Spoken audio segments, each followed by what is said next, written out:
listening to the Prescribed Films Podcast Network, home to hundreds of hours of free podcast entertainment. The shows on this network all have a common goal, providing you with the best discussions about movies and other forms of entertainment media. The PFPN hopes to fill your earholes with audio joy. Visit our website with links to all the other amazing shows at www.thepfpn.com. Thanks for listening.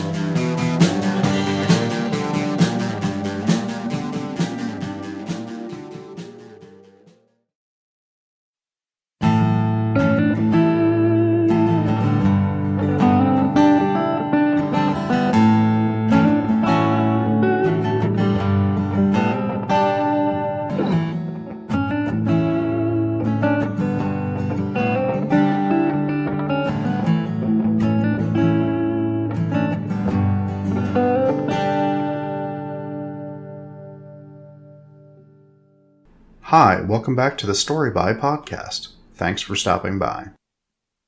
I hope you enjoyed your summer as much as I did. It ended up being busier than I planned on, but that's usually how things go.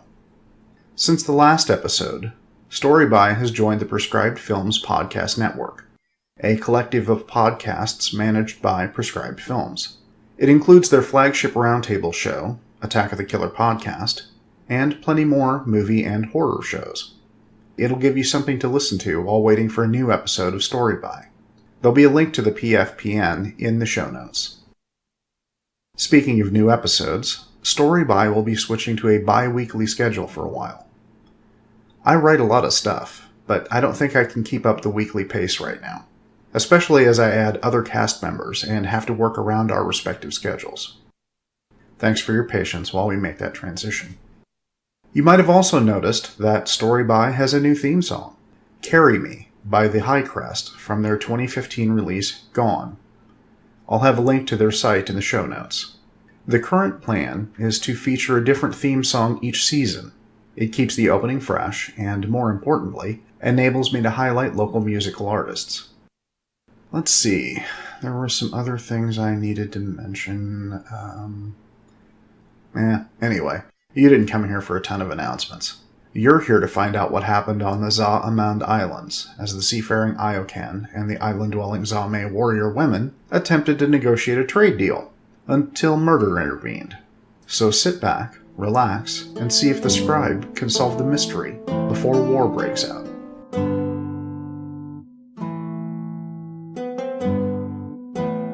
Amand. Conclusion. The Iokan master, decorated in blood and wearing only his breeches, burst from his tent. His topknot, previously covered by his helmet, had come loose, and his hair flew about his head as he whipped around, bellowing orders to his men. Ojishiwa caught sight of Anna and roared, "You have done this?" When I translated for Anna, she replied, "Done what?" Ojishiwa's face greened, and he growled, "Slain my woman!" Susei Lee appeared at Ojishiwa's side, swords drawn. "I knew they could not be trusted, noble Ojishiwa. We shall savage these islands like the sea storms." Anna and Kiri's blades appeared at hand. Though I had not yet translated Susei's words, his meaning was clear. I raised my hands and said, "Wait, we shall not have war without clear reason. Allow us to hear what has happened." Susei Lee snarled, "Be silent, half a man! The women that own you have drugged our lord and stabbed his women." Susei turned to his men, who all stood armed and ready. The growing sun slid golden fire down their blades. "They are witches! We shall destroy them all!" Anna's women all stood at the ready, swords eager to taste blood. I stood between the groups, unarmed. "My lord," I called to Ojishiwa, "hold your warriors." "Why should I not stain the seas with their blood?" "Because, my lord, you are a sensible man," I replied. "Else the Shoshin La would not entrust the power of the seas to you." At the mention of his emperor, Ojishiwa bowed his head. Susei howled, "Unleash us, my lord! Let us lay waste to these—" Ojishiwa raised a hand, silencing Susei. Then sweeping his hand across his head, the Iokan warrior tied his hair back into a top knot and said, "Speak." I did so, first in Iokan, then Zame. My lord, recognizing your skill as a warrior, I said, then paused to survey his men, and that your sentries are too honorable to have failed at their duties. His men straightened, tried to stand at attention. I can only guess that you were given a potion. Susei interrupted with, By those witches! Ojishiwa raised his hand again. If I may examine your first woman, I said, perhaps use some of my magic on her blood, I might determine what potion was used. He lies, Susei said. If he possessed magic, he would not be slave to these women. Ojishiwa looked at me for a moment, then Anna. Then he spoke to Susei. He is less a slave to them than you are to me. With a nod, Ojishiwa said, Proceed. Kiri, I said, keeping an eye on Susei, please bring my bag of potions and herbs. Your what? My potions, I said and turned to her. The bag of oils and leaves? Kiri paused a second, then said, Oh, yes, your potions. A moment later, she returned with my battered travel bag. Thank you. Turning to Ojishiwa, I said, Have I permission to enter your dwelling, my lord? Ojishiwa nodded his assent and gestured for me to enter. He followed, as did Susei, Anna, and Kiri.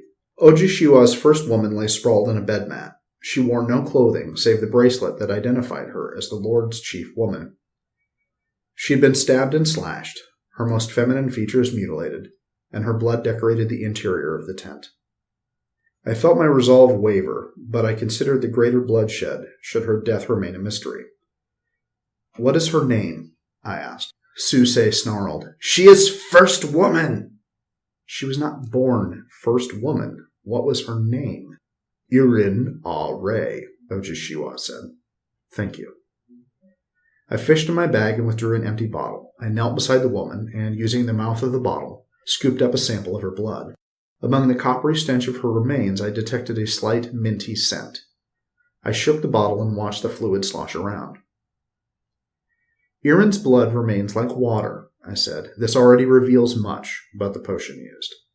I turned to Kiri and said, Please hold this. She took the bottle, examined the contents. I retrieved a stoppered decanter from my bag, opened it, and poured a small amount of yellowish oil into the blood vial. As I did so, I muttered, Lu King Fora Hani. What is that? Asked Susei. Ulani, I replied. It is an oil found in the wings of a dangerous hunter bird called the Kan-ul. The oil seals the feathers so it may fly to the sun or dive beneath the waves. I have heard of no such creature, Susei snarled. Have you ever ventured into the frozen reaches of Yatika? I know of no such place, he replied. I doubt it exists. Shake that, please, I said to Kiri. Once she'd begun, I then withdrew one of my maps from my bag, unfurled it, and pointed to a spot on the opposite side of the world. This is Yatika. Susei nodded, though he clearly couldn't read the lettering on the map. I re-rolled the map, tucked it back in my bag, and withdrew a small jar of white powder. This is Dimak Dai, I said, the powdered bones of the great sky shark. At the confused look on Ojishiwa and Susei's faces, I added, a creature like your dragon, shorter neck, thicker body. They nodded, and I caught a hint of a smile on Anna's lips. I unscrewed the lid, prepared to tip some of the sky shark bones into the mixture in Kiri's hands. Looking at her, I said, Do not be startled. There may be a slight reaction. To Ojishiwa, I said, If there is such a reaction, I shall know what potion was used on you. Then I let some of the powder drift into the bottle while I said, Fini a da. As soon as the powder touched the mixture of blood and ulani, a bubbling mass began to fill the bottle. Kiri's eyes widened. Ojishiwa and Susei both stepped back. I quickly screwed the lid onto the sky shark bones, tossed the jar into my bag, and plucked the foaming bottle from Kiri's hand. I must examine this in sunlight, I said, and pushed past everyone and out of the tent. As I burst from the tent, I said, Please, everyone, step back for your own safety. This is a very dangerous potion. The watchers around the tent all took several steps back. I reached down, grabbed a handful of the crushed shells and sand that make up the ring. With a sun-a-deya, re-ne-deya, I dumped the mixture into the froth. The bubbly mass instantly collapsed, and everything slid to the bottom of the bottle in a brown sludge. I capped the bottle with my thumb and gave it a vigorous shake. Ojishiwa, Susei, Anna, and Kiri exited the tent and surrounded me. I examined the bottle, sniffed at the stench rising from within. This potion was made using the leaves of the ginja tree.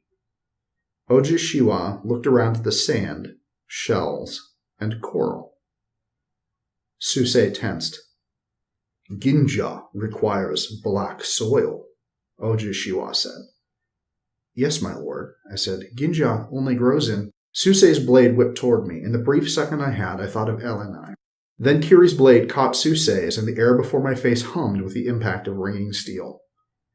Susei, prevented from splitting me in two, swung a sword at Kiri. The two warriors danced and spun. Their paired blades whirled and clashed as Kiri drove Susei away from me and toward the sea. Susei blocked, parried, counterstruck, and pivoted toward me. One of his blades sliced the air before me. I stumbled back, fell to the ground, and he swung for a finishing blow.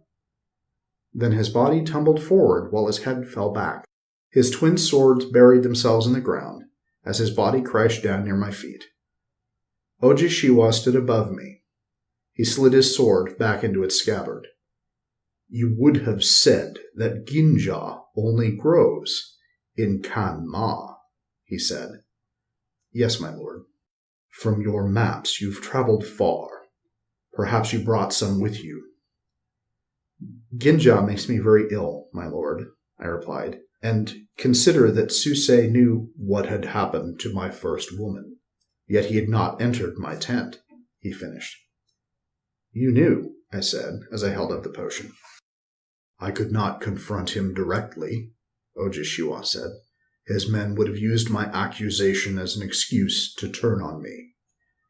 He nodded to his forces, many of whom seemed sluggish from the effects of the Ginja soporific.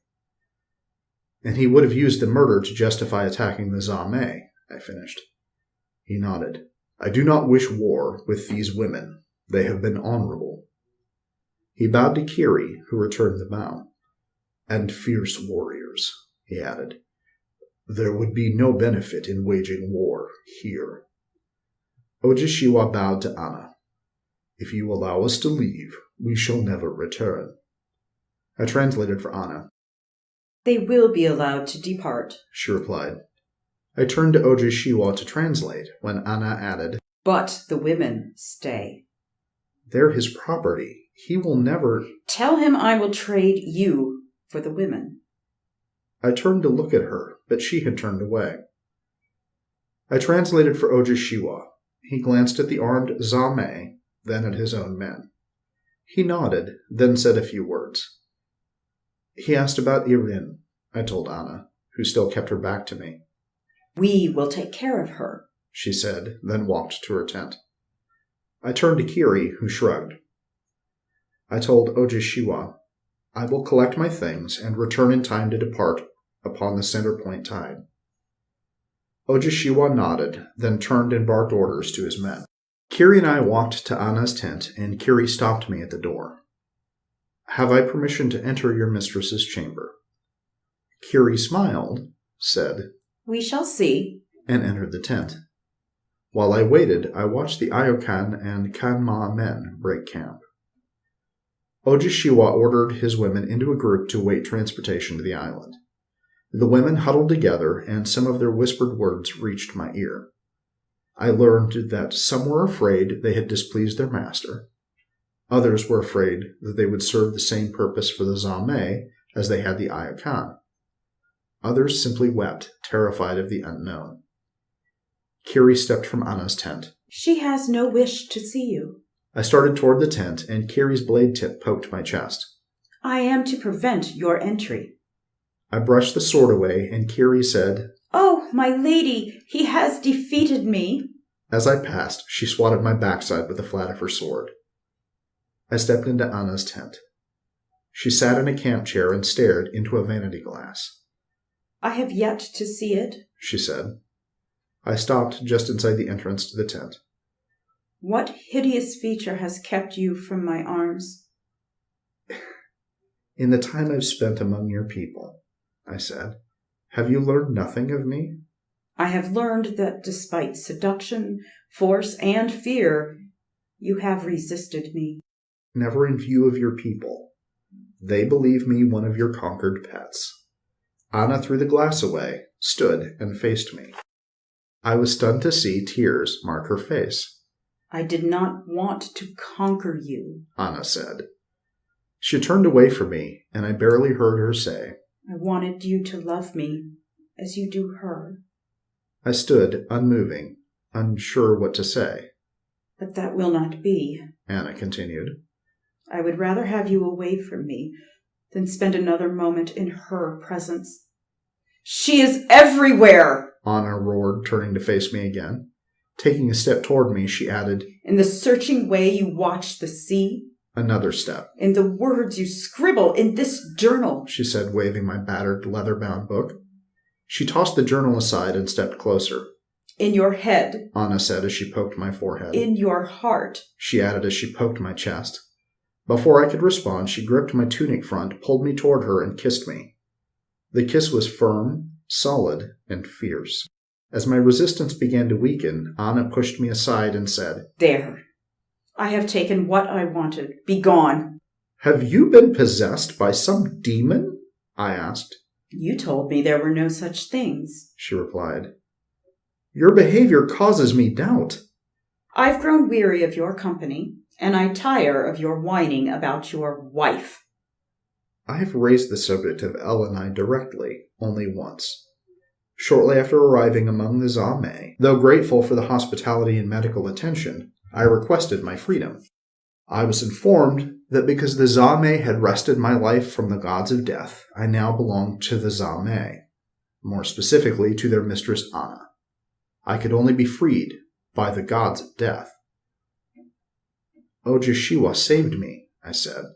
He wrested my life from the gods of death. Now, according to your people, I belong to him. Our laws do not apply to foreigners, Anna replied. They did when I was here, I said. Anna slapped me, and the blow rocked me back. I am Anna Serena Harga, mistress of the Zame, the lady of these people, and will not be spoken to in that way. I recovered and said, Very well. When I turned to go, she said, Now I understand. What?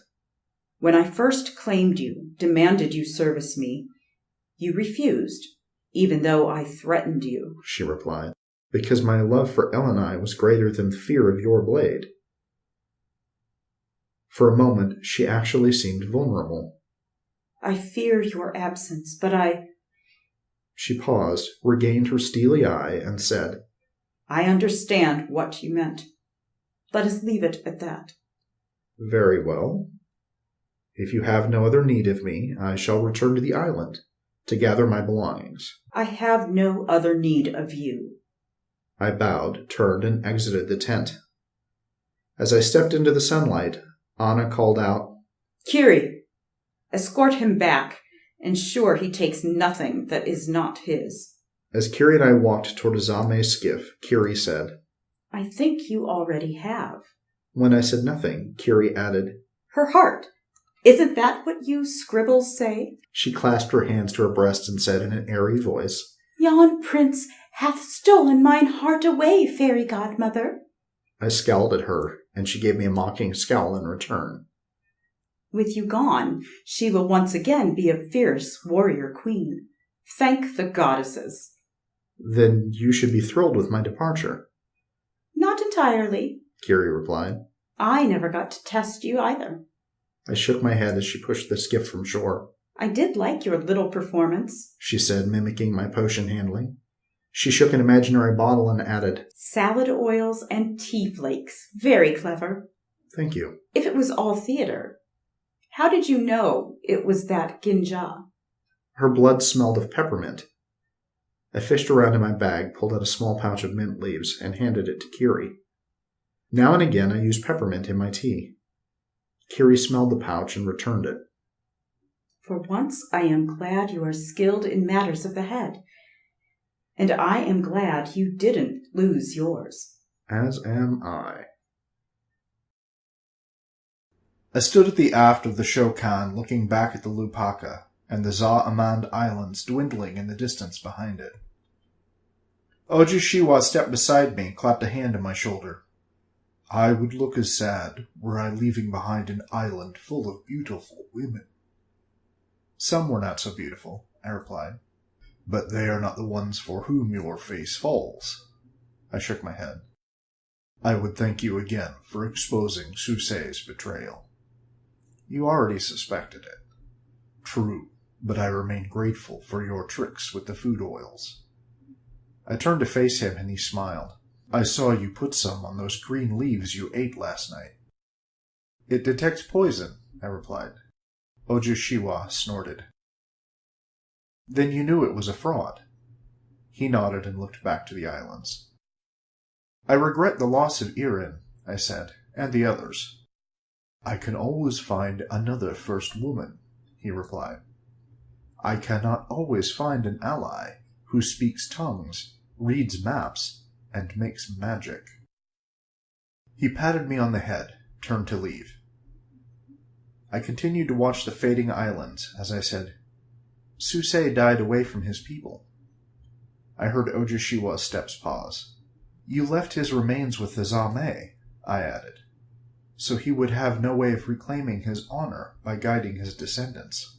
He had no honor to reclaim, Ojishiwa replied. His people are but dogs that have learned to stand. When the ghost people, the white warriors, stormed our lands, I said, turning to face him, they said the same of us, that our copper skin showed how little we were worth. They strove to slaughter us, I continued. When they could not, they drove us from our lands, pushed us to the sea. Our choices were enslavement or banishment from our home. Ojishiwa nodded. I would not be their slave. I was not a slave of the Zame, and I will not be a slave to you. Ojishiwa's hand gripped his blade and drew it a finger's length from the scabbard. And if I choose to separate that head full of wonders from a body full of insolence? I held my hands away from my body to remind him that I carried no weapons. Then you will have lost more than your women today. Ojishiwa slid the sword back home. I will send the Lupaka back to the island to retrieve Susei Li's body. He turned, took a few steps, then added, And I think I will have to watch you very closely, scribe. Ojishiwa continued away. I looked back to the sea, unrolled a map, and planned how I might resume my search for Elenai.